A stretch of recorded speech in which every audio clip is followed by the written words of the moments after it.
Hello, everyone. Thank you for coming out tonight to our candidate forum.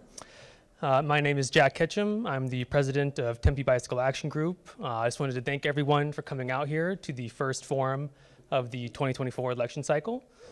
We're focusing our debates, or forum today, on transportation. And I just want to introduce our moderator is Rebecca. She used to be a reporter at the Arizona Republic for 15 years.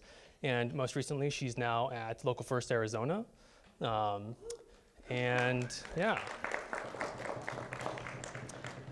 So yeah, without further ado, let's get started. Well, thank you everyone for coming. This is a great turnout, and thank you to the candidates for attending. We're looking forward to hearing all of your plans for the city of Tempe. My home city, I grew up just about a mile from here. And in fact, I participated in the theme of tonight by walking and then switching into my heels. But we're just excited to learn more about the opportunities for transit, for pedestrians, for traffic management, for safe streets in our city. So we will go in different order for questions, and you will have 90 seconds for your answers. We have the display cards here, and 3 minutes for your opening and closings. So why don't we start with our opening speeches, and we'll start here with Randy Keating. Thank you very much, Ms. Sanders. It's good to see you again, my old friend from way back when. Thank you very much for Tempe Bike Action Group for putting on this forum, and thank you to the members of the public who came to hear us today. This is the first of many, so I'm excited to get this started. My name is Randy Keating. I've been on the council for 7.5 years. In that time, I've been hyper-focused on improving the quality of life of all Tempeans, as well as maintaining quality city services. This debate is about transportation, or forum, excuse me, is about transportation, so I'll speak a little bit about that. I did start and lead the Bicycle Safety Working Group, which brought forth several different ordinance changes that put us more in line with our partner cities and worked to create a safer city. In fact, I did work with TBAG on that and several other organizations, and Mr. Guzzi can testify there was some contention on some issues, but we managed to get it all sorted out and made sure that we came back with the safest possible ordinance that covered the most amount of people, so I was very proud of that.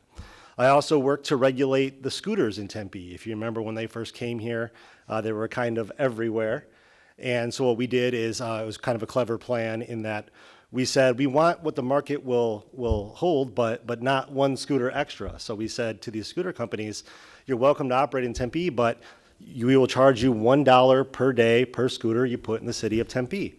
That way they don't flood our streets everywhere, and they just make sure that the market kind of says, how many scooters we can exactly have. I'm very proud to say that dollar per day part of the ordinance brings in annually just over $300,000 to the city of Tempe, which we put back into transportation infrastructure. So I was very happy with that as well. I have a extensive record, frankly. So here we're talking about transportation, but if there is an item that you are interested in Tempe or passionate about, odds are I probably worked on it to some degree or another. So I'm looking forward to talking about not only transportation, but as this campaign goes on, just my full and complete record about, again, making sure that Tempeans are enjoying the highest quality of life possible while having the highest quality city service possible from your elected officials. Thank you. And let's go to David Lucier. What he said. My name is David Lucier. I'm new to the scene. I've not served on the council. I came here in 1970 after leaving the Army in Vietnam, went to Arizona State University on the GI Bill. I'm the second of 11 children. Both my parents are World War II veterans. My dad was a lieutenant commander in the Navy, served in the South Pacific at the height of the war for a couple of years on a destroyer. My mom was a women's air service pilot, which we're very proud of her accomplishments.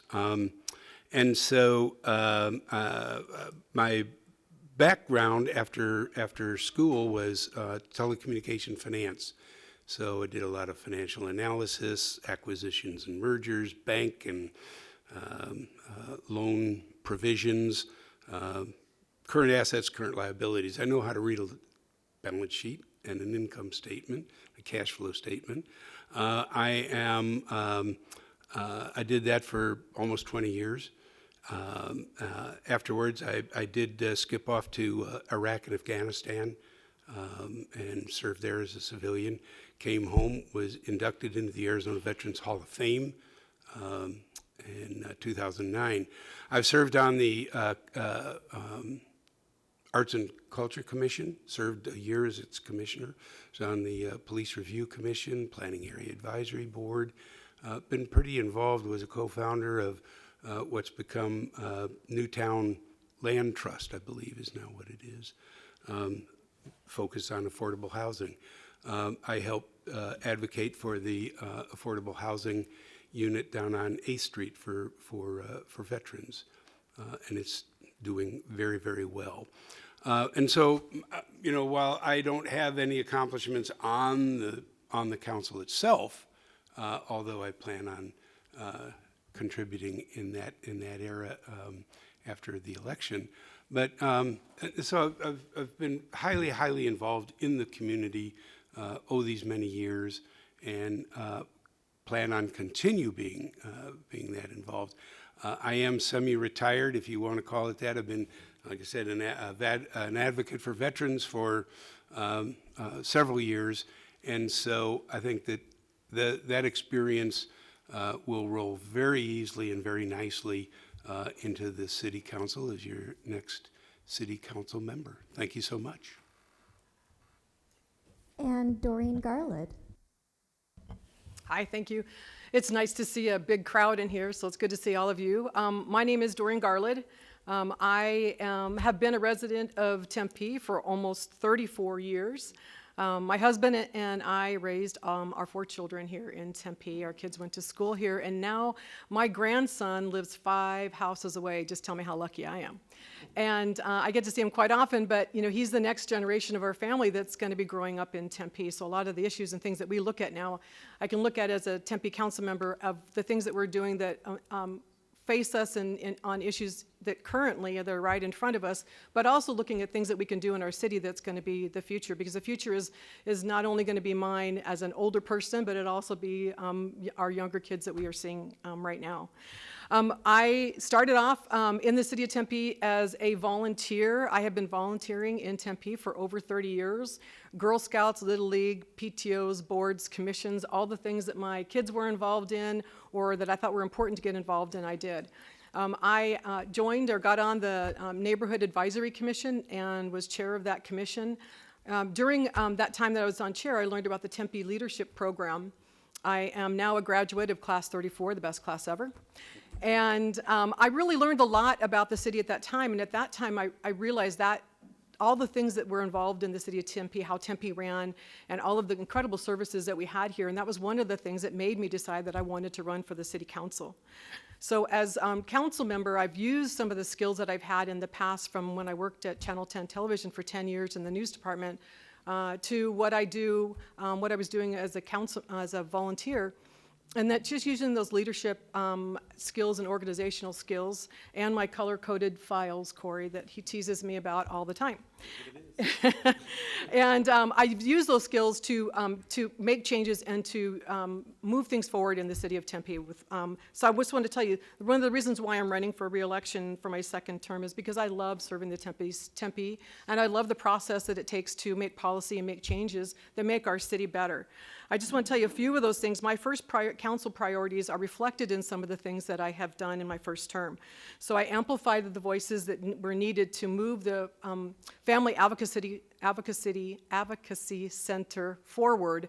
It had been lingering since 2015. It kept being brought up every 2 years to the council, and we weren't really doing much with it. But I helped to push that forward, fought for additional mid-year money to help the Care 7 and Hope team, relaunched the Vision Zero program, worked at and supported the Refresh Tempe program. So there's a lot of things in the city of Tempe that I've done. There's a lot more, and I will only have 10 seconds. But I hope that you will go to my website or come and ask me more questions, because I'd love to share with you more of the things that I've done here in the city of Tempe. And Nikki Amberg. All right, thank you. My name is Nikki Amberg. I too want to thank the Teabag folks for hosting this first forum. It's the very first time I've ever run for political office, so I'm really nervous. So please excuse me if I start to ramble at some point. I moved here from South Louisiana in '98. I've been a Tempe resident the entire time that I've been in Louisiana, and I've been in Arizona. I first started. I've been basically a policy wonk. I've worked for government. I have done all of the research. I've done all of the background stuff. I've helped a few of the people up here whenever they were running for re-election or running for election.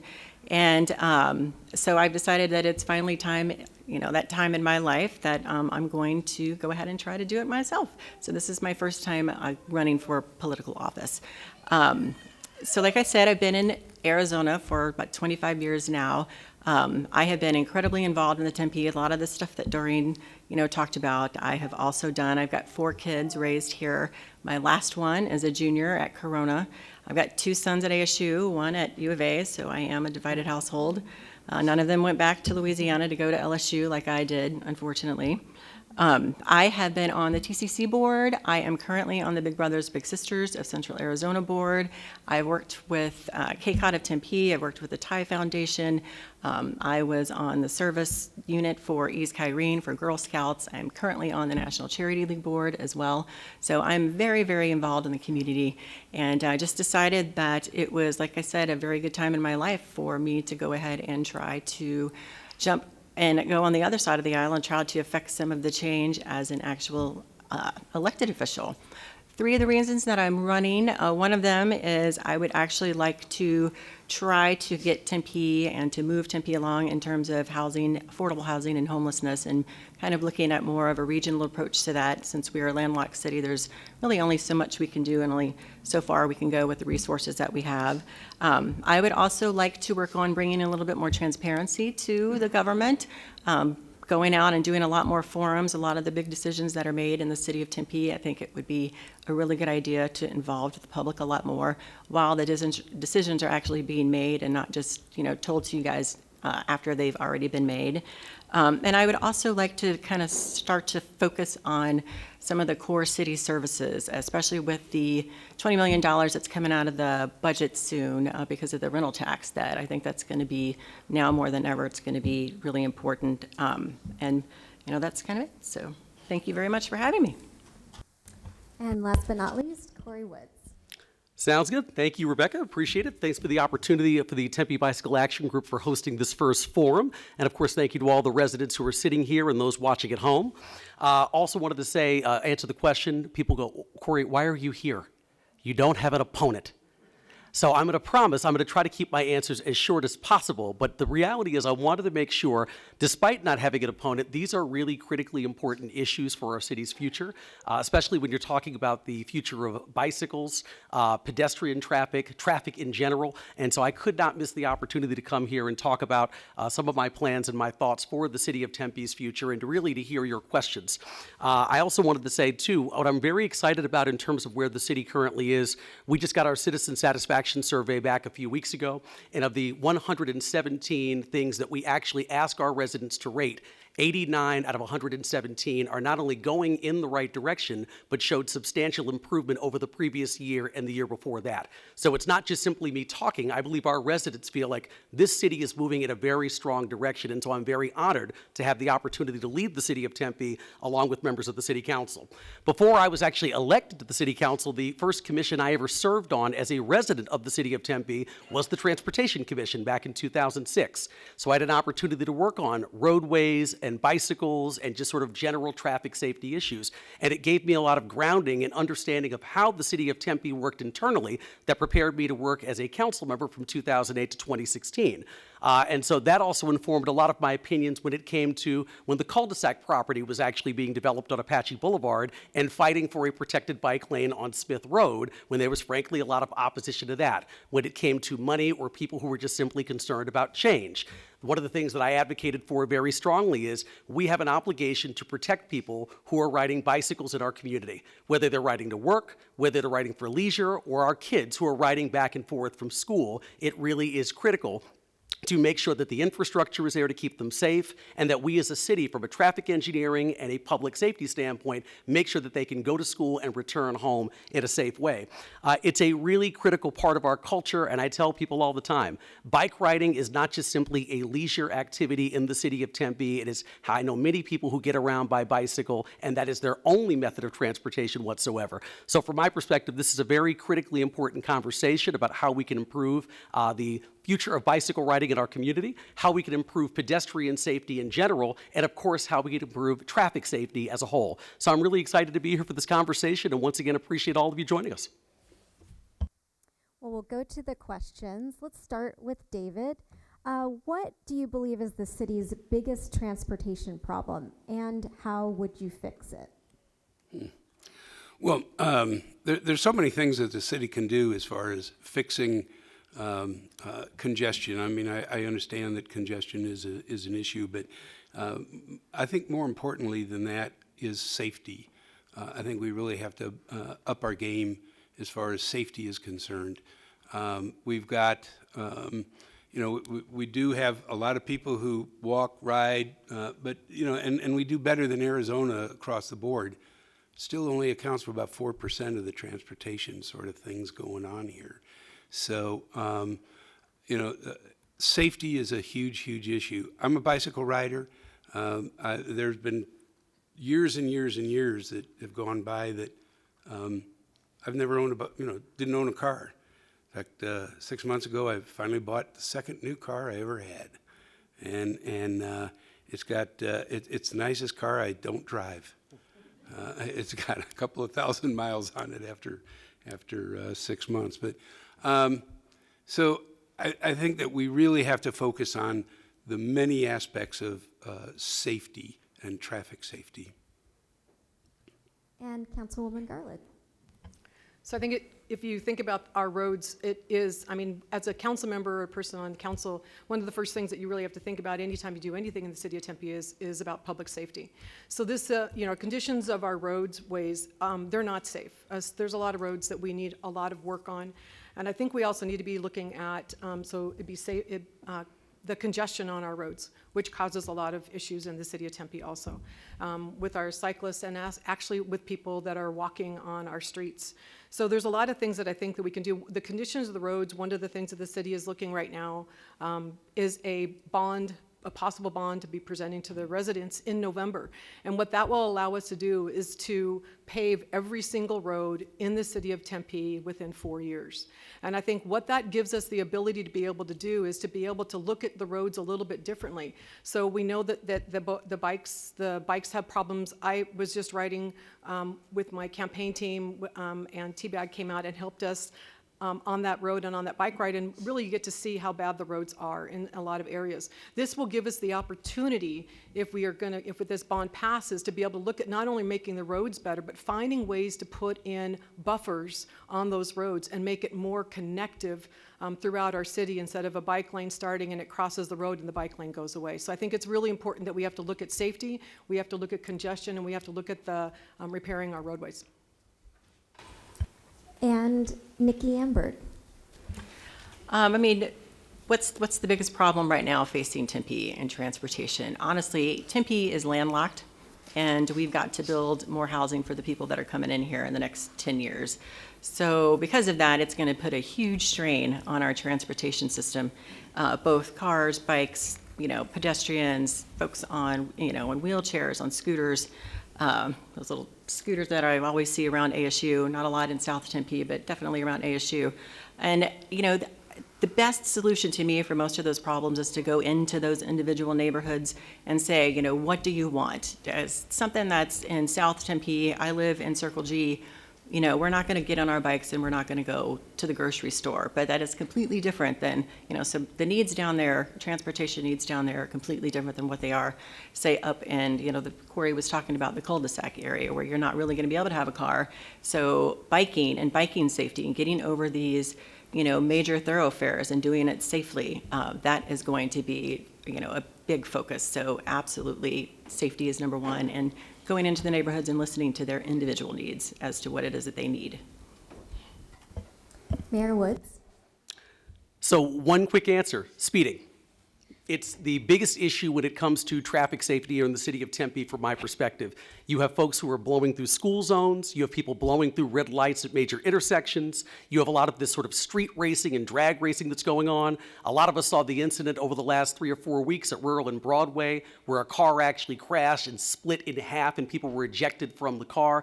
There is too much of that going on in the city of Tempe, and I'm very glad that our city manager right now is working on a traffic safety task force and is planning on coming back to the council in the first month of the year with a comprehensive set of issues and recommendations to see how we could address this issue. But we can't continue to sit and let that kind of thing happen. I don't want to see people getting ejected from cars. I don't want parents to feel like their kids can't ride their bikes to school. And I simply don't want to see any more fatalities from people who are just simply ignoring the road laws. So whatever we have to do to get those situations under control and to curb excessive speeding, I am 100% behind it. And Councilman Keating, sorry. That's all right. You know, I was going to say I'm happy Mayor Woods is here, but he just stole my thunder on that answer quite a bit. No, actually, bad politician of me. I agree with everything that was said up here already. I'll see if I can touch on a little bit of all of it. Yes, certainly safety and the conditions of roads are a huge concern in the city of Tempe. That's why Councilmember Arredondo Savage and I came up with Refresh Tempe and pushed it out of committee and eventually got it out to an actual program that we're working on. Totally agree with what Ms. Amberg said about as we bring new housing online, we have to be prepared and make smart decisions to how that density is going to affect traffic in local areas, right? I love the idea of a cul-de-sac, and I'll be the first to admit that I was a little bit skeptical of cul-de-sac when it first came to the city. I was like, I don't know, is someone gonna want this? Is there a market for this? Well, they've proven that there is, right? Particularly in that area. So I was not only proud to support that project, but I was proud to support the bike lane on Smith as well, the accelerated timeline that the, I believe, Councilmember Garland spoke about. And yes, speeding and drag racing, I hear it every night. I keep my window open because I'm a maniac and I like it cold inside in the winter. So all night I hear it, and it is loud and it's dangerous, and we're seeing more and more of it from the police reports throughout the city. Tempe is being targeted by groups that are doing this for sport, and it absolutely 100% needs to be cracked down on. And so I'm glad that our city manager has formed that task force. Thank you. Great. Question 2. How do you intend to manage traffic and reduce congestion, especially during peak hours in Tempe's urban core and along arterial streets around US 60, given the limited options for widening roads? And we'll start with Councilwoman Garland. So I think one of the things that we can do is incentivize our businesses to work with their employees to try to give them those specific little things that will be able to encourage them to ride their bikes or to take a bus. I think that's really important. We have so many businesses, especially around US 60, that would be very helpful. I think the other one is trying to encourage biking that the city and Tempe could do, but the only way that we can do it is to make the road safer. It's hard to encourage people to use their bikes on the road if it's not in the shape that it needs to be in, or we don't have the connectivity that we need to have in order to get people out and on their bikes. If you think about the Country Club Way corridor, that is going to be pretty amazing. That's going to be a great direct ride that somebody's going to be able to use, but we need more of those things. The other one is, wonder about partnering with ASU, finding ways to maybe encourage students that are living less than 5 miles to school to take other ways and modes of transportation to school. That might help us also. And I think another one is educating people about our orbits and our buses and other ways of being able to get around the city that are really great ways to get around the city. I will just say, when I was in Tempe leadership, we had a transportation day. I never in my whole entire life would ever have taken a bicycle on the light rail, but thank goodness the Tempe leadership class on our transportation day rode bikes around the city, got on the light rail and put our bikes on there, and so somebody could show us how to do it so I wasn't so afraid and uncomfortable. I will do it now. I think we need to do a lot of education. And Ms. Amberg. Again, given Tempe's location, again, I'm going to talk about the landlocked stuff, and that we actually are like a major pass-through city for all of the other cities. So if you work in downtown Phoenix, you're going to drive through the city of Tempe instead of getting on the 60, instead of getting on the 202, because the traffic is just too bad. So let's hop off, drive on Elliott, and drive on Warner, drive on Baseline. to get through the city of Tempe in order to get home faster. So, I kind of doing a three-pronged effort in terms of, technology. The city actually does a really good job on the major events, getting people out of ASU after a football game, getting people out of ASU after Boots in the Park, the Indians Festival. So using technology to do the light timing, whatever. Like I said, I'm a little nervous. But to change the lights, whenever it's the best time. To do transit improvements. The year that I worked at the city, I did a lot with Valley Metro and going and increasing the bus lane, the bus frequencies and how often the buses get there. And the third is the bike lanes. We've got to make them safe. We've got to, make them, greater use. I will say, my kids never would have gone and biked to school at KMS or Wagner had there not been a light on Carver right there in order to cross rural. I mean, sometimes it's just as simple as a light. So. And Mayor Woods. So two things, education and enforcement. So I think, first of all, it's important to explain to people what the traffic laws are and to get them to understand the consequences of actually disobeying those laws. But first, you'd like to try to find a way to get them to at least have a minimum baseline level of understanding of what the laws are in the city of Tempe with hopes that people will obey them. But if you actually can't get people to obey the posted speed limits and things of that nature, you have to have additional enforcement to penalize people who won't. Whether that's having additional police officers out, writing tickets for people who are speeding and blowing through school zones and going through red lights, or whether it's having traffic cameras. And I'm going to be the first person to tell you, during my first term of the city council from 2008 to 2012, we did have red light cameras in the city of Tempe at certain intersections.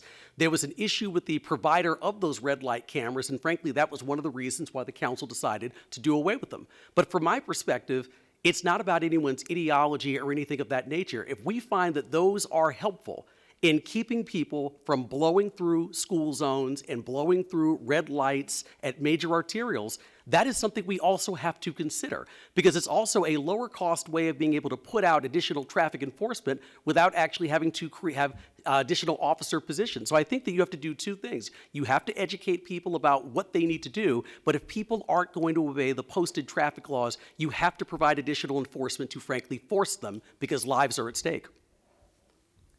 And Councilman Keating. Thank you very much. Something we have to do is solve the last half-mile problem. The fact of the matter is we lack public transportation infrastructure in the country, right? It's not just Tempe, it's not just Arizona, it's in the country. We need to make it more accessible, more, for lack of a better term, convenient to engage in public transportation. One of the first things that happens whenever the city's in a budget crunch is the orbit routes get slashed or cut. And we need to protect the existing routes that we had. We just added a new route to serve South Tempe, some of South Tempe, and we are coming up on a budget crunch. Not only do we have to protect what we have to make sure that we're growing those routes and growing those accessibility, not only to get to the library, not only to get to the transportation center, but other destinations throughout the city of Tempe. So we have to make it more convenient. We have to make it more accessible. People aren't going to walk several miles in the heat to take an orbit, but they will walk 2 or 3 blocks to get on the orbit, then to get to where they need to go. So we have to, as we are making plans for our transportation future, we have to know that there is a finite amount of cars the city of Tempe can hold. And we need to do everything we can to make sure that we do not hit that limit. So we're encouraging people every day to take alternative forms of transportation by making that easier for them to do in their everyday lives. Thank you.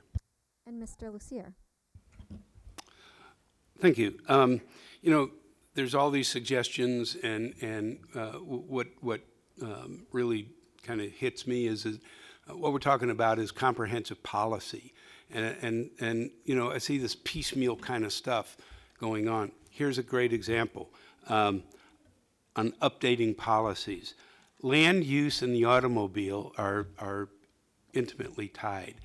The city requires right now massive amounts of parking for just about every project that's being built, and the closer in you get to the urban core, those parking requirements, they don't change. If you're in South Tempe or in the urban core, they don't change.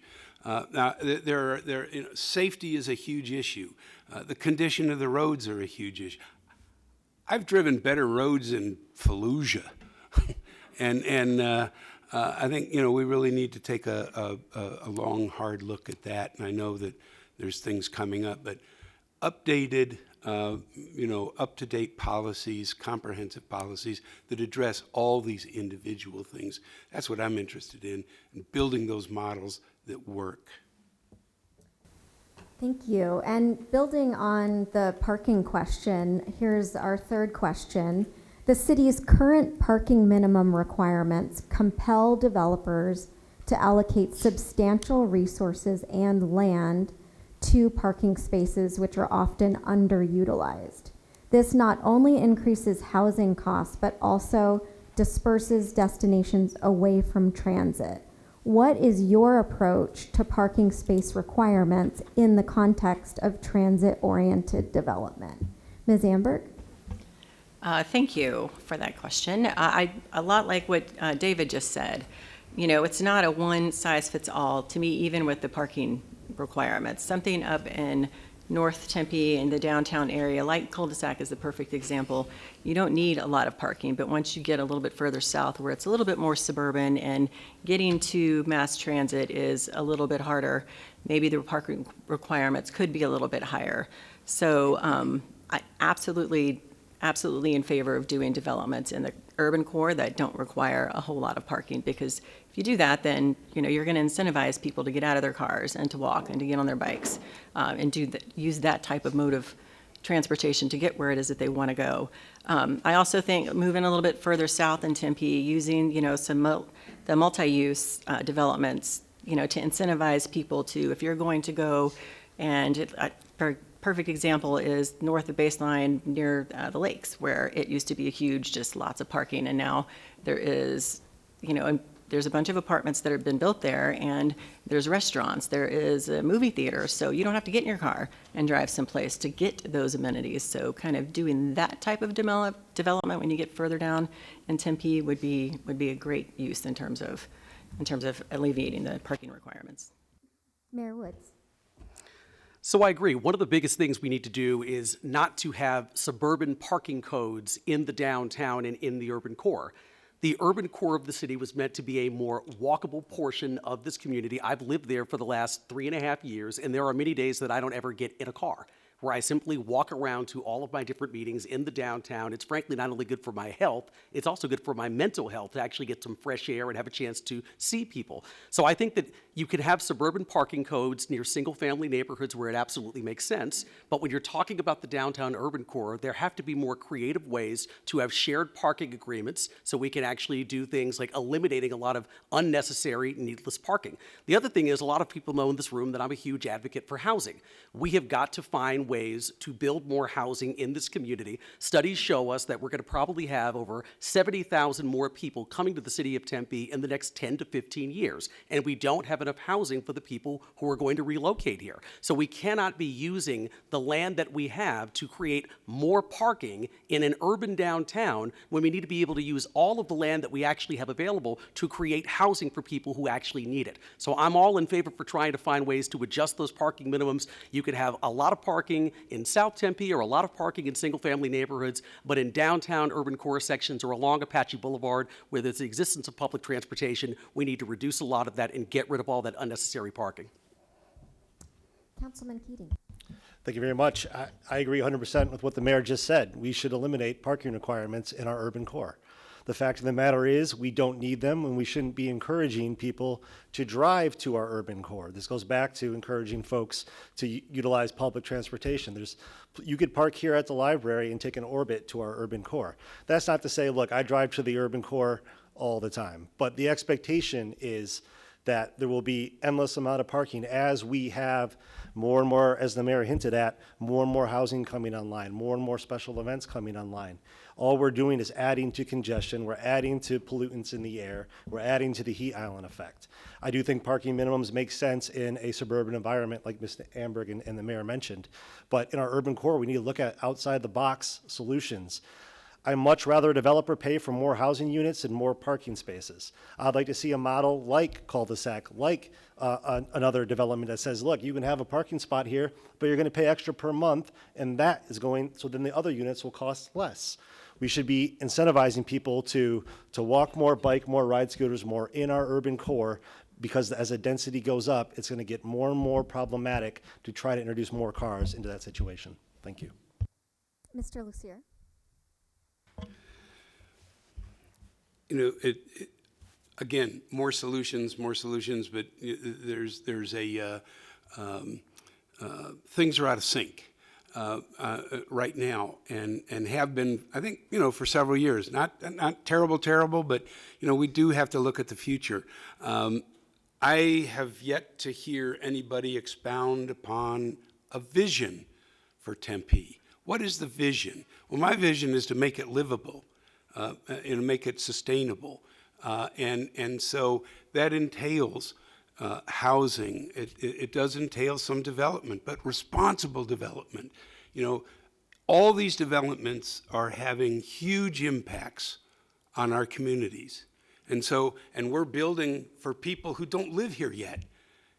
My question is, why aren't we looking at the people who live here already? Thank you.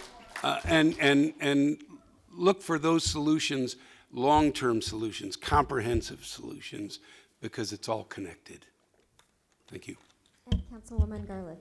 I thank you. You were talking about parking requirements. So, I have asked at one point, just recently with our at our work study session for our staff, if they could bring some information to one of our work study sessions to give us more information about parking requirements and the history of those requirements. Right now, the city of Tempe has for a 2-bedroom apartment, the builder's required to have a 2.2 parking spaces for that unit. And that's a lot of parking spaces. And if you go in and look at some of these parking areas that are underneath the apartment complexes, they're not all being used. So I think that we need to be looking at what we can do to change that parking requirement. I think cul-de-sac, again, is a very special place that gives us the ability to look at and say, goodness gracious, we can live without cars. They've not only managed to do it with what they're putting in and what they're building there, but they also have a wait list for people that want to get into that type of facility or that type of place. And they have other things that are available for residences, which is one of the things that we need to be looking at, is how many places that we can get that will be mixed use, that people can have a restaurant and a grocery store at the bottom so they can stop driving their cars around. The other thing, I'd love to see those parking spaces swapped for gated, secured bike parking so that it is available to the residents to be able to use and not have to worry about their bicycles. Let's use that as a different incentive, and let's swap that out. Thank you. Question 4, from potholes and poor sidewalks to bike lanes that disappear at intersections, Tempe residents are worried about our roads. What will you do to upgrade pavement quality and enhance facilities for walking, cycling, and other forms of active transportation while ensuring safety and efficiency for all users? And we'll start with Mayor Woods. Sure. So back on December 5th at our council work study session, as Councilmember Garland mentioned earlier, we were talking about a bond question for November of 2024, which would include $180 million. It costs approximately $1 million to pave 1 mile of streets in the city of Tempe, which is extremely expensive. But that $180 million, if approved by voters in November of 2024, would actually accelerate our current schedule. Right now, by 2035 or 2036, we would have all the streets done in the city of Tempe. But as Councilmember Garland talked about earlier, if that bond measure is approved by voters in roughly a year, we could do all of them by 2028, 4 years. And so from my perspective, that's the kind of policy that I can get behind, because I feel we have an obligation to not tell our residents you have to wait 12 or 13 years to get all of your streets redone. I'd like to get them done by the end of my second term, and that's a commitment I want to make. But I wanted to say one other quick thing, if I could respond to something Mr. Lucier said very quickly as well, regarding vision. The only disagreement I have on that is we spend a lot of time focusing on not just simply the people who are here, because I spend all of my time in neighborhoods, knocking on doors, going to neighborhood events, and trying to make sure that we can do everything we can for the folks who have lived here for 5, 10, 15, 20, 30, and 40 years. But we also can't wait for the people to get here to then start building the housing. We have urban land planning that talks about who's going to be coming here, so we have to make thoughtful decisions about creating that housing because we know the people are coming, and we can't just wait for them to arrive to start doing all that work. Councilman Keating. Thank you very much. Yeah, we need to do everything we can to have contiguous bike lanes throughout the city. The mayor brought up Refresh Tempe, which again is something Councilmember Daniel Savage and I brought forward way back when. We've been accelerating our pavement quality push for years, and I'm glad now that we're at a point where we're saying this is not happening fast enough. We are going to put forward a major bond initiative and ask the citizens to approve it that will rapidly accelerate the pavement quality throughout the city. It'll come out to be, don't quote me on this, but like $7 a month per citizen, but we'll get, as the mayor said, in the next 4 years, we'll have repaved every street throughout the city. Hopefully that includes making the bike lanes contiguous, fixing some of the sidewalk issues that we're seeing in some of the older neighborhoods around the city. One thing too I would like to see, and I brought it up in years past, but I was told it was always, wasn't financially feasible, but maybe, you know, with this bond we can look into it. There are areas of the city that have the bike lanes painted green, and they are impossible to miss when they're like that. I would like to see that through all bike lanes throughout the city. I was told that the maintenance of it would cost too much, but again, as we start repaving our streets and we start looking at outside the box solutions and new technologies, maybe that won't be the case in the future.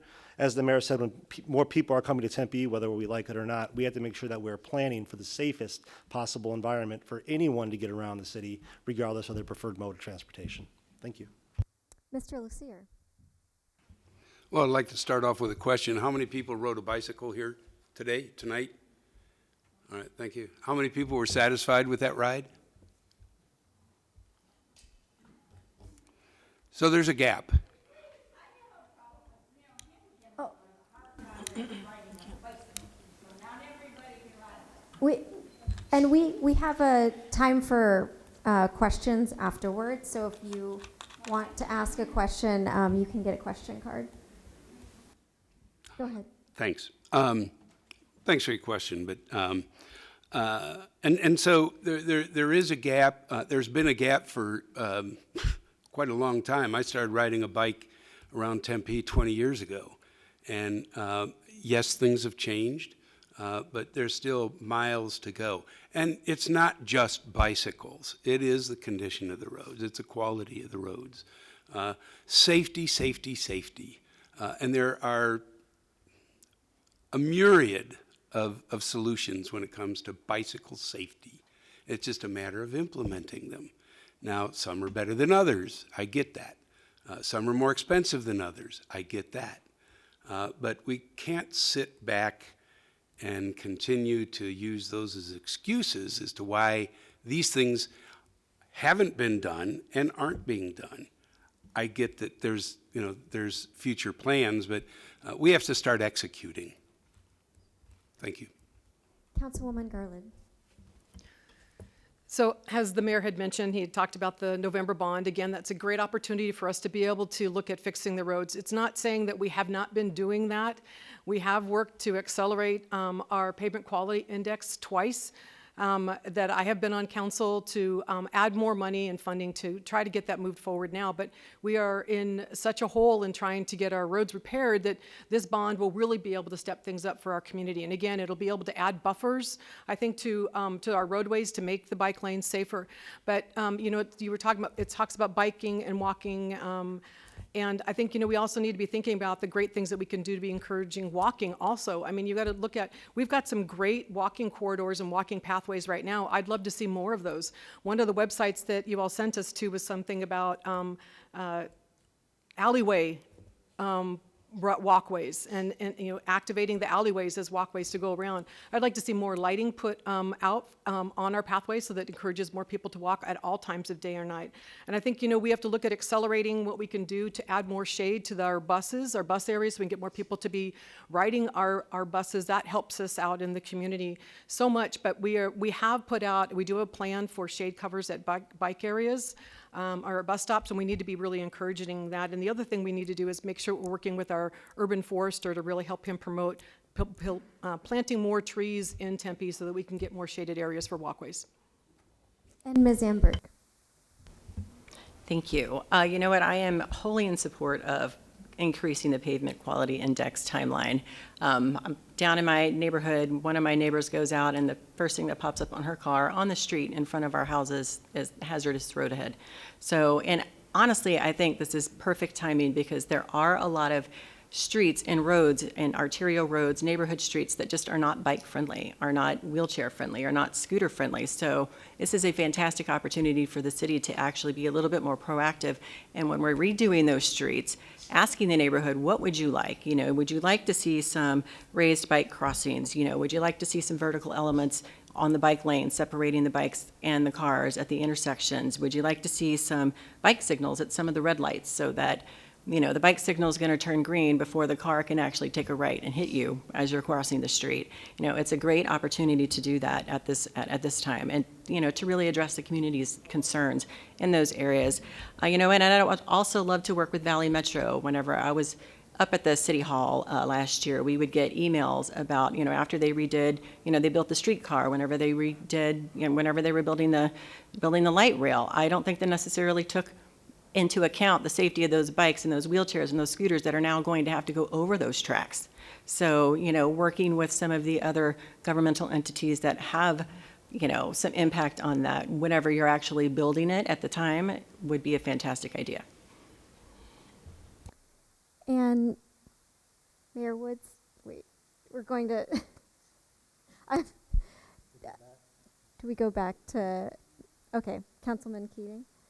So question 5, most of Tempe's roads with speed limits greater than 25 miles per hour and multiple lanes of traffic in each direction currently don't meet minimum safety standards, which call for buffered or protected bike lanes in order to create an all ages and all abilities environment. How would you approach bringing Tempe roads up to that standard?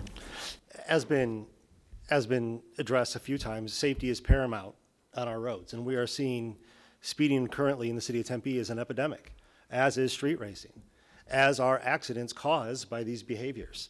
So as the mayor said earlier, we need education, number one, but we also need enforcement. We have got to pick up enforcement of our arterial and neighborhood roads. It's unacceptable to have people going 60 miles an hour down McClintock where I live, or rural where others live, or any street for that matter. Right? The speed limit is 45 miles an hour, therefore you should drive no faster than 45 miles an hour. But as we know, that is not the case, not only in Tempe, but Maricopa County. It's 45 on McClintock anyway. Okay, thank you. I got pulled over in Pine Top once, and he said there's 2 ways to drive in Arizona. There's Maricopa County, and there's everywhere else. So the fact of the matter is people are going through our city entirely too fast.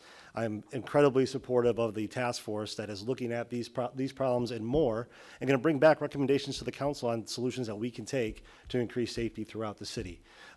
Vision Zero, by the data, is working. It's an aspirational goal, but as an aspirational goal, as you know, you don't hit your goal until you hit zero. So everything we can do to accelerate to get to zero faster, I think is an appropriate step that we should take. So I will be looking very closely at the city manager's recommendations, and I would imagine supporting them all. I don't see a reason not to. That said, without, of course, seeing them yet, but I'm sure it'll be well thought out. Thank you. Mr. Lucier? Yeah, speed kills. I mean, we grew up with knowing that. It's part of life. Speed kills. So why are we still running our streets at high speeds or rate? Even the legal limit. Is 45 really appropriate for an urban setting? Again, speed kills. So lower, real simple. lower the speed limit. I realize that, you know, some people want to get through Tempe a little bit quicker, but boo-hoo, I'm not going to cry rivers of tears for them. We really have to lower the speed limit, for one. Number two, you know, the approaches for, you know, how to bring these roads up to standard. And it says, the question clearly says, we currently don't meet minimum safety standards. Well, why is that? I mean, I really have to ask that question. So perhaps we incorporate in this $180 million bond issue a little bit more of a comprehensive, not just street quality index, but comprehensive solutions to safe travel regardless of mode. And Councilwoman Garland. So I think it goes back to the possibilities that we could have if we get the bond passed. I'm gonna sound like a broken record, but I think, you know, I think again, I think we have the opportunity to look at redoing our roads to where they are safer, and that we can put in some type of buffers to make them safer for our residents. When I was writing with my campaign in the Teabag group, there were a couple areas where the traffic was going a little bit fast, and it was a little unnerving. The only thing that we had protecting up between myself and that car was this, you know, 4-inch wide white stripe, and that's really unnerving. So I think this is something that we need to be looking at to address. I also think that, you know, one of the other things we need to do is we need to do more enforcement on looking at those businesses along the roads where we are riding that have overgrown vegetation that make it impossible for the cars to be able to see the bicycles or walkers on the sidewalk. So I think we need to be doing that. I think, again, as Councilmember Keating said, is we need to do education and enforcement also. You could change all the signs in the city of Tempe. We could put up all of the safety corridor signs that we want. All those things we can do, but if we don't start changing the behavior of the people in our community, it is not going to matter. We have to be addressing education. We have to be addressing our residents. We have to be addressing our young students who are driving. Maybe doing something that we can do at the high schools. We have to spend more time with education. And with our task force, our traffic safety task force, one of the things that they are going to be looking at doing is increasing the safety corridors from 14 to 16, and I think that's a good start. And Ms. Amberg. Thank you. So like I said earlier, I've actually got 4 kids, and you can have all of the rules that you want, and as long as you don't actually enforce them, the kids aren't going to change their behavior. There's got to be consequences to, you know, what it is that's happening out there. So, you know, you want to lower the speed limit from 45 to 25. People are still going to go 60 on that street. If you don't have somebody there pulling you over and giving you a traffic ticket, or if we do go back to the red lights, getting a traffic ticket via the mail, you've got to actually have consequences in order to change the behavior of a lot of these folks.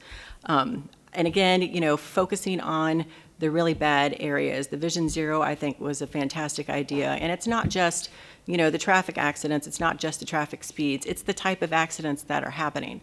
Some of them are fatal. Those, you know, we need to really go into those intersections and use the data to decide which of those intersections are and make the changes to make a lot of that stuff safer. Mayor Woods. So a couple of things. Talking about, you know, buffered and protected bike lanes, I'm absolutely in total support of those. I think one of the biggest issues is trying to find a way to change the hearts and minds of people. Because I remember very much so, Councilmember Keating and I still talk about this from time to time, when the bike lane was put in on McClintock. And the uproar that created, she remembers that, the uproar created in the community. There were a lot of people, even when the council back then was trying to go in that direction, that were not supportive of that measure. So I think we have to find ways to really make sure that there's community support to do it. I think we have to obviously, I think it's important to do because we have to make sure that people on bicycles are safe and can get to and from wherever they're going safely and comfortably. But I do think we have to try to find ways to build even more community support so there isn't so much pushback the next time we try to do something like that, because I absolutely believe it's the right thing to do and it's something that I totally support.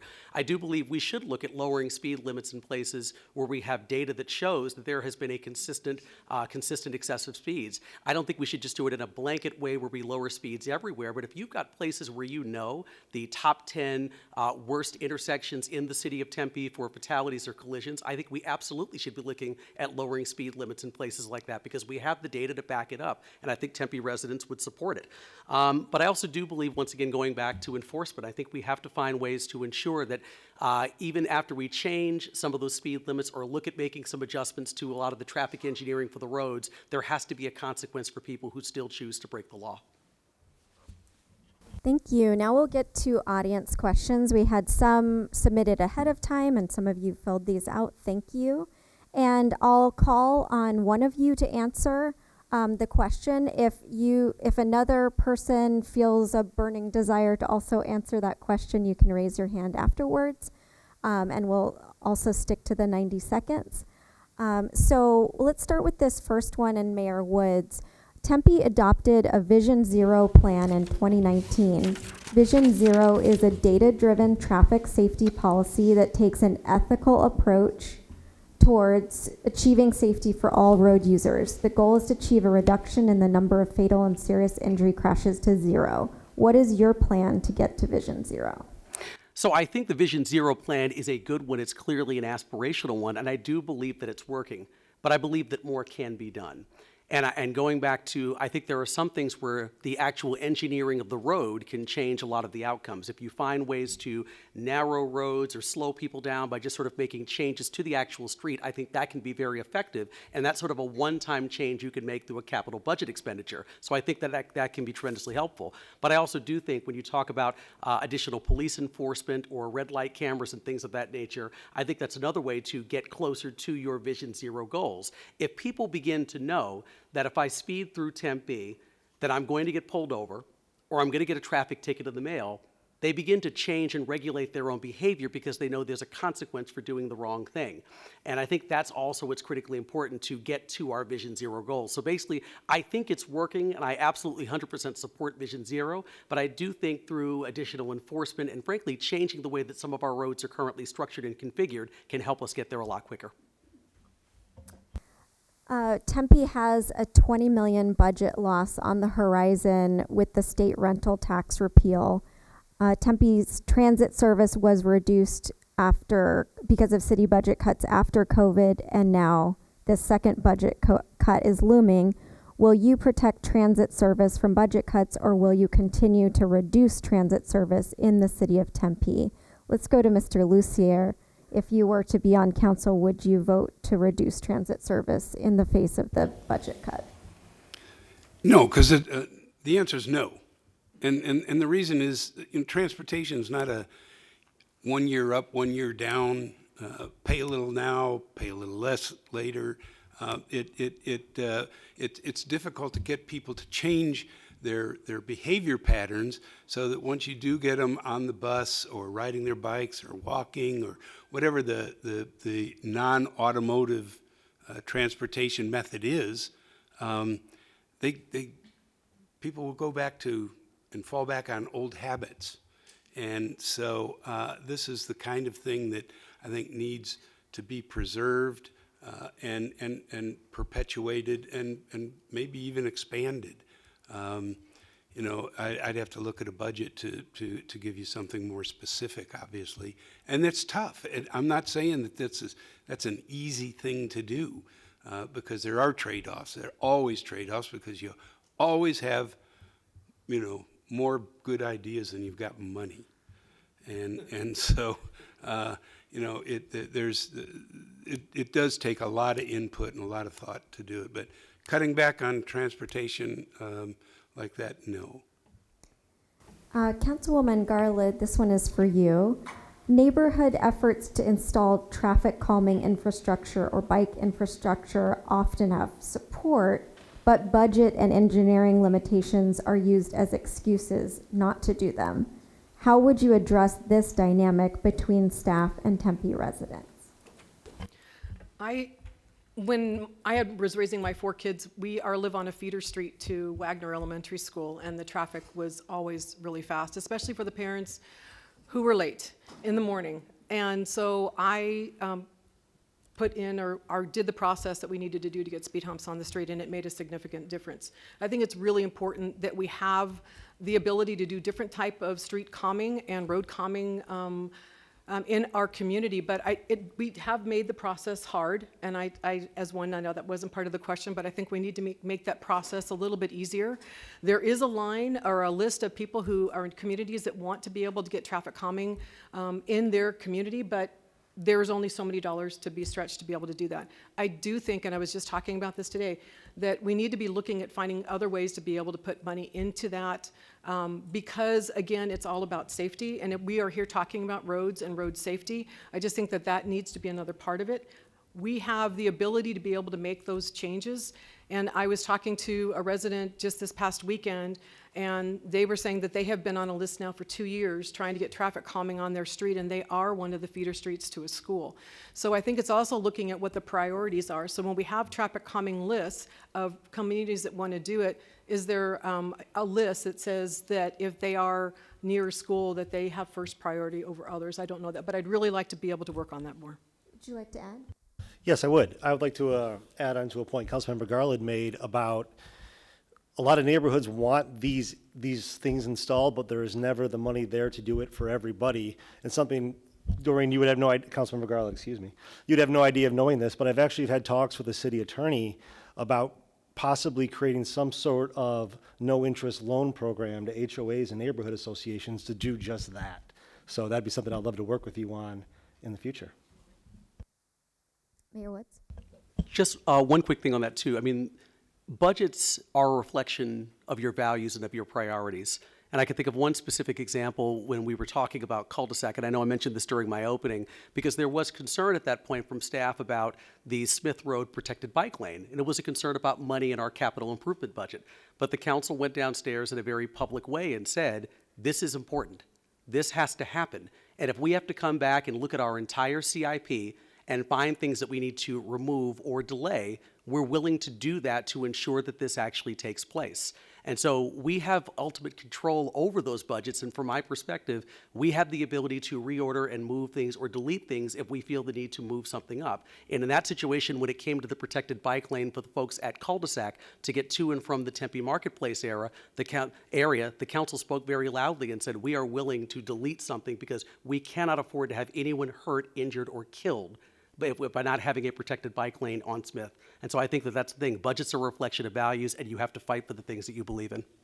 More transit options, because, I mean, face it, for me to get from there to here, it takes 12 to 13 minutes getting on the 101 and getting on the 60 so that I could get on the orbit to get to downtown Tempe.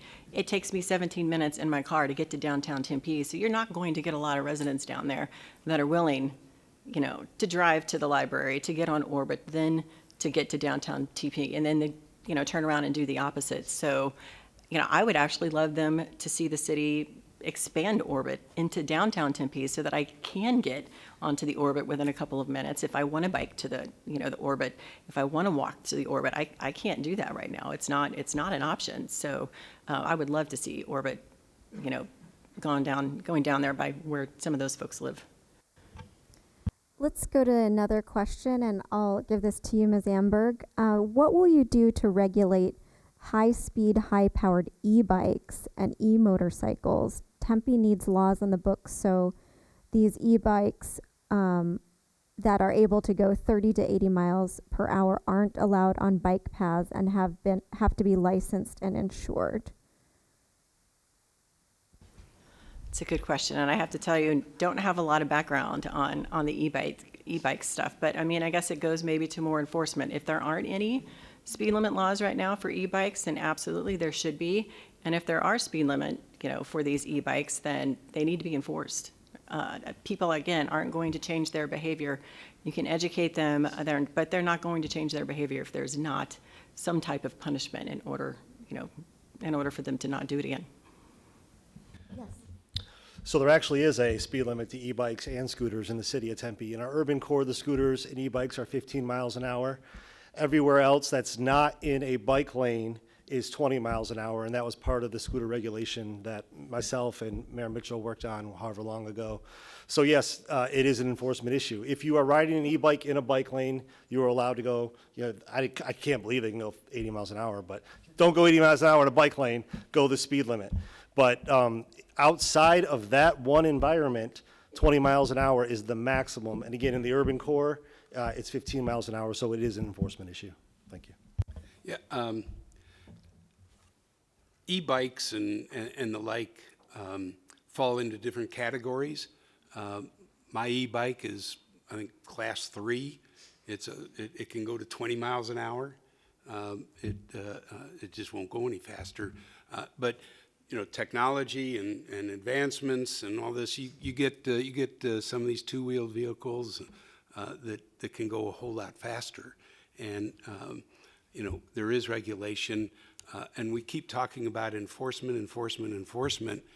And my question is, where's the cops? Where's the cops? Where's the cops? And one of the answers is, we don't have enough cops. So we don't have enough enforcement. So I think that's something that we really need to look at in depth and address pretty quickly, I think. Go ahead.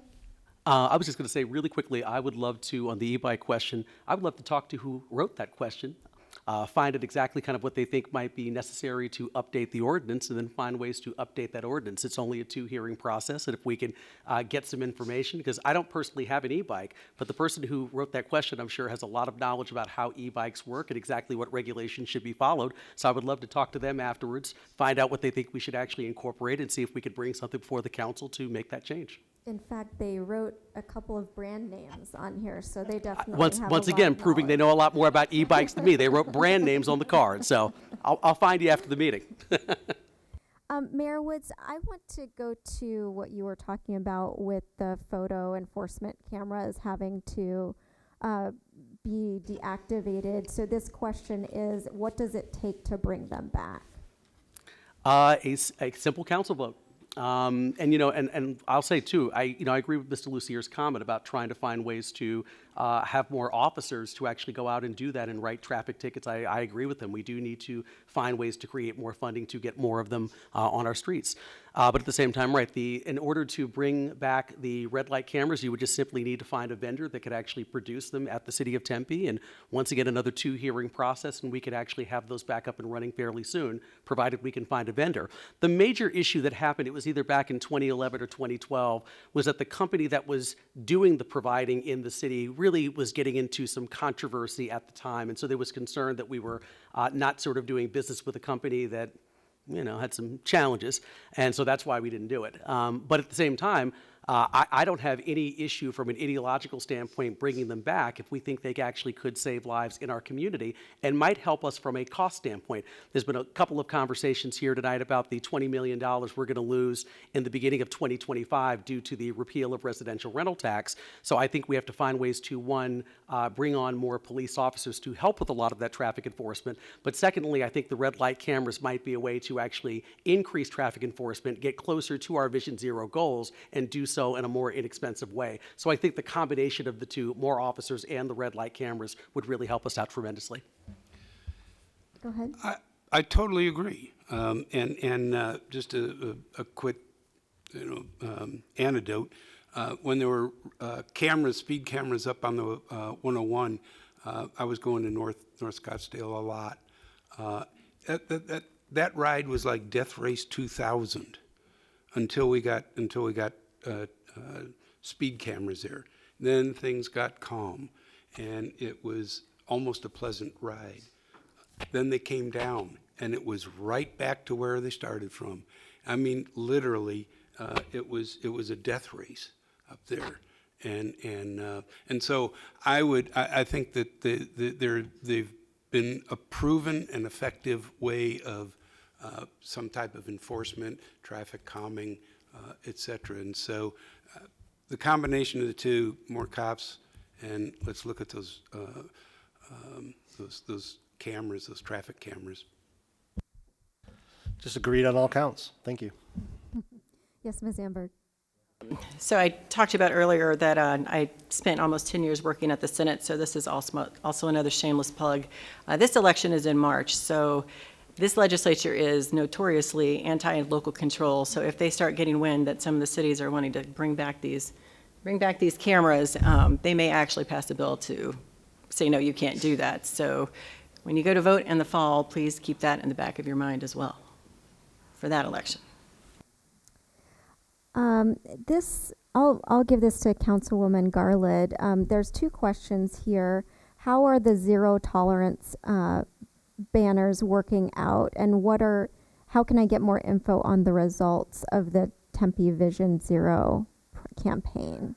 So what results are we seeing? So we have seen results from people slowing down in those safety corridors. The corridors are not staying in one spot. As I said, the city is looking at now, starting next year, of increasing those safety corridors from 4 to 16. You can get more information on, the City of Tempe has a Vision Zero website that you can go to, and then it also has a real-time active website that you can click on from the Tempe Vision Zero website that shows you exactly where the speeds are. We do a speed survey on every road in the city, and it shows you the speed survey and when it was last done. I think it's done every other year. But it also shows you the accident rates and things like that. So, you know, two of the most dangerous accidents that we had in this past year were in locations where we had the safety corridor signs. So I think that, yeah, so I think that again, it goes back to the signs don't make people slow down. They make them look and maybe pay a little bit more attention. Again, I think we can continue to put signs up. We can continue to do all these great things that we believe are going to help to make a little bit of a difference. But in order to make a big difference on our Vision Zero, we have to start educating people more about what happens when you speed and what those accidents do cause and the injuries that they do cause. Again, I think it goes back to education. You can do all these things that we want to do, but if people are not listening, if they're continuing to speed, it's not going to make a difference. It's not going to help us keep it down to Vision Zero. Okay. Here's the last question that we'll go for, and we'll give it to our three incumbents. So how much political will do you have for more bike lanes and safer roads? Are you willing to potentially lose re-election over this? Councilman Keating. Well, an old friend of mine said, legislate like you're not running for office, right?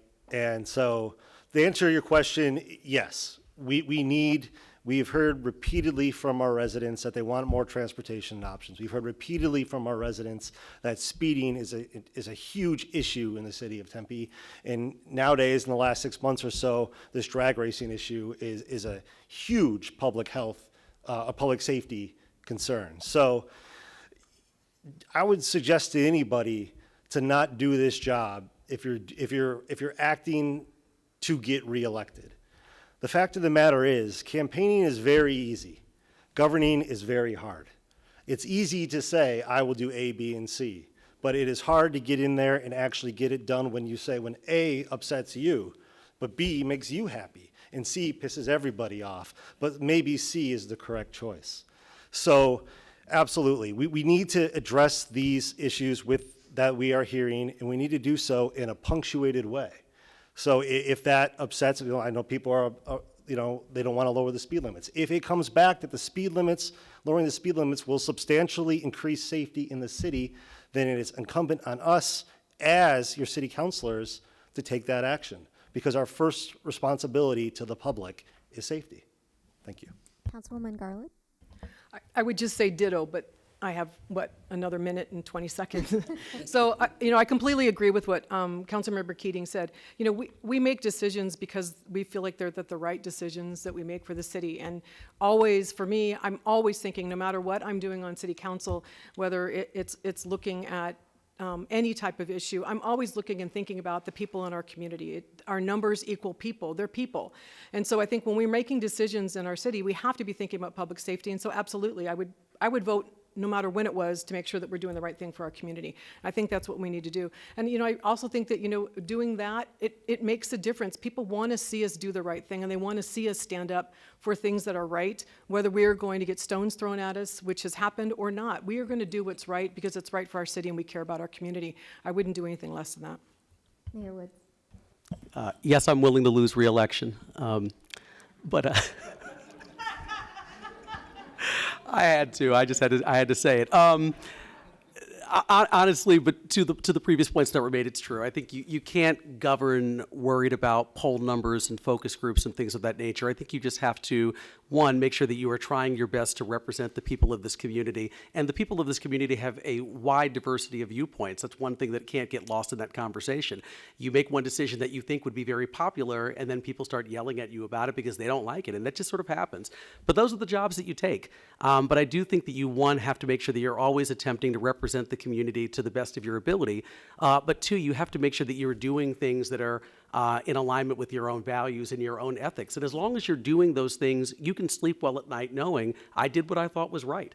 It doesn't mean that everyone agrees with what I've done, but at least I can feel as if I did what I thought was right this evening, and that's what I try to do each and every day. And I guess the proof of that is, I was on the city council for 8 years, and then I left for 4 years before coming back to run for mayor.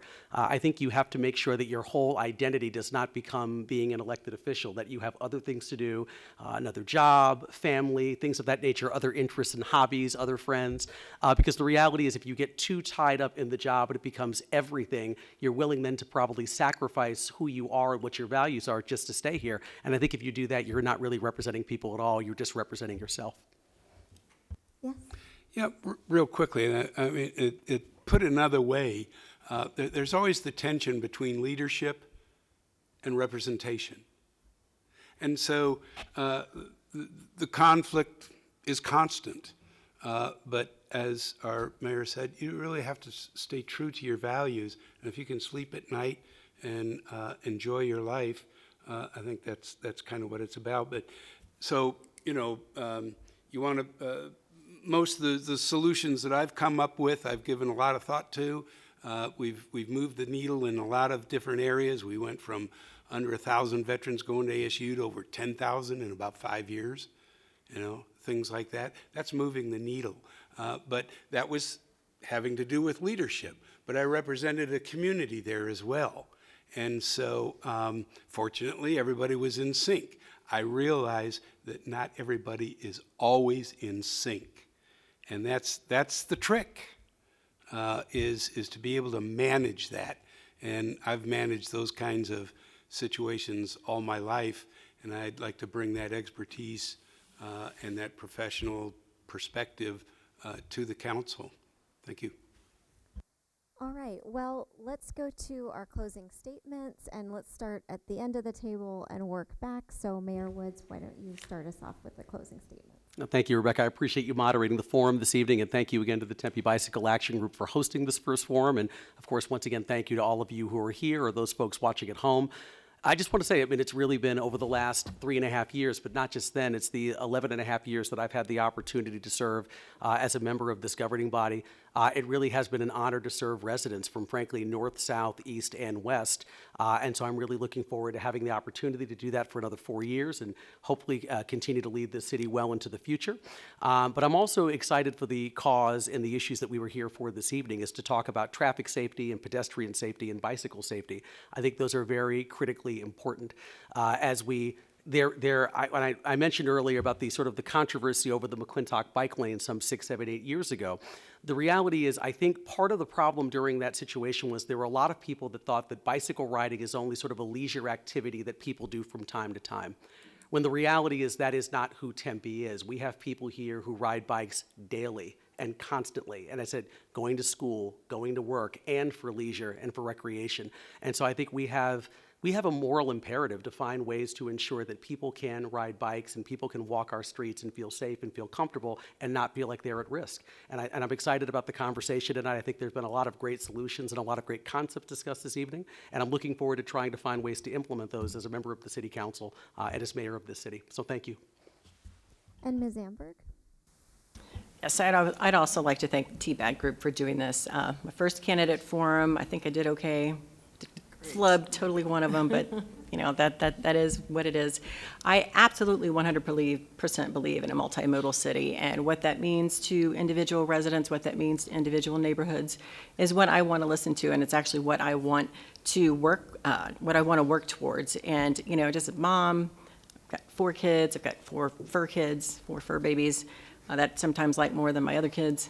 I just want to thank everybody for coming and listening, and for actually asking some of these really, really, really good questions. And I look forward actually to doing the guided tea bag tour through Tempe, because I've already talked to them about doing it, and it looks super fun, and my kids are super excited about it, and so are a bunch of my neighbors. And if you've got any other questions, I'm going to be after, and if you want to go online, my website's www.amberg4tempe if you want to get more information on me.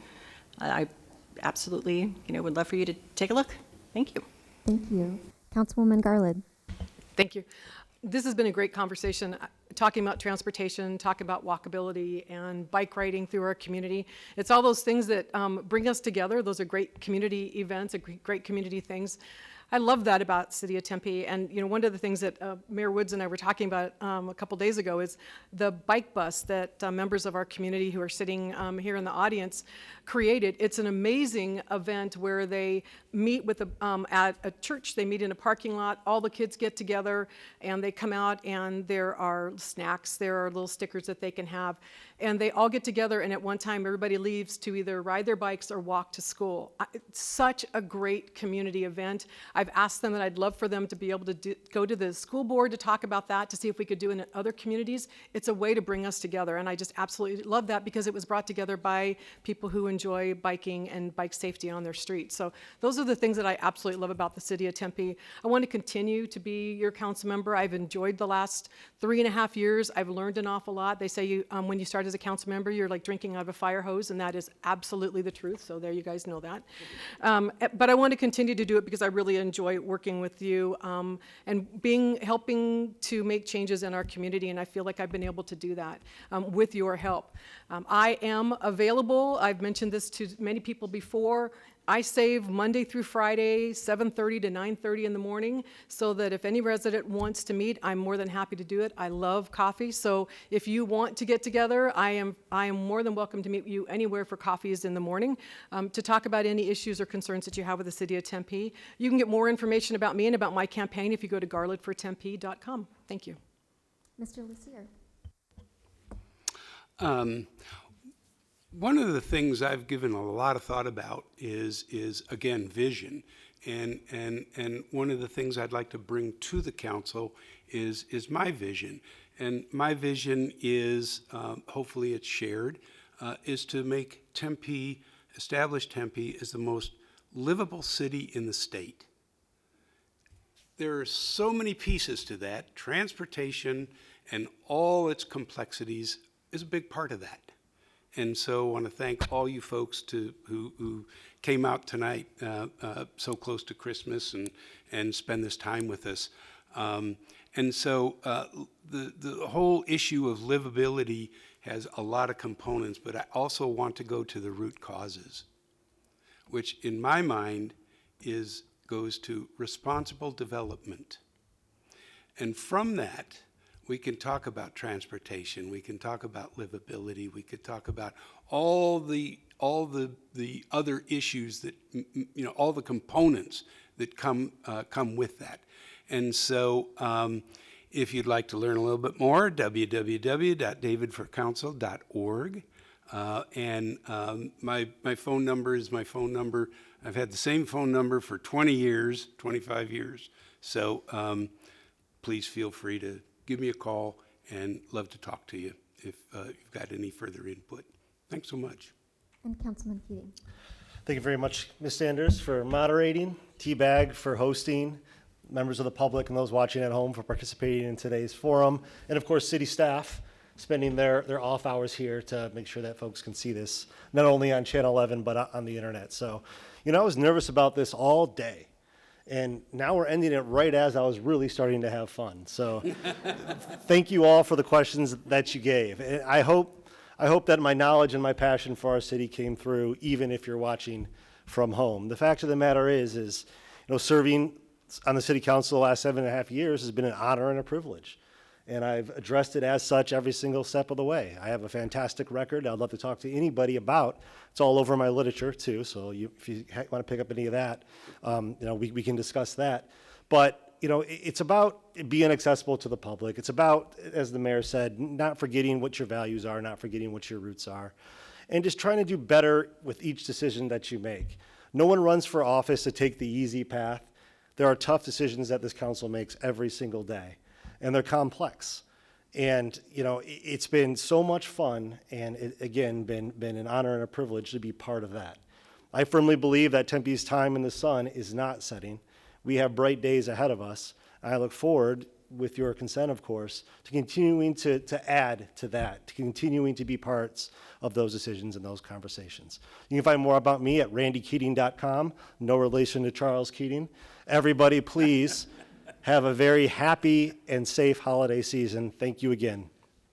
And thank you all for coming. Thank you to Teabag for doing an amazing job organizing all of this. And thank you for your grace when I flubbed. And have a great night.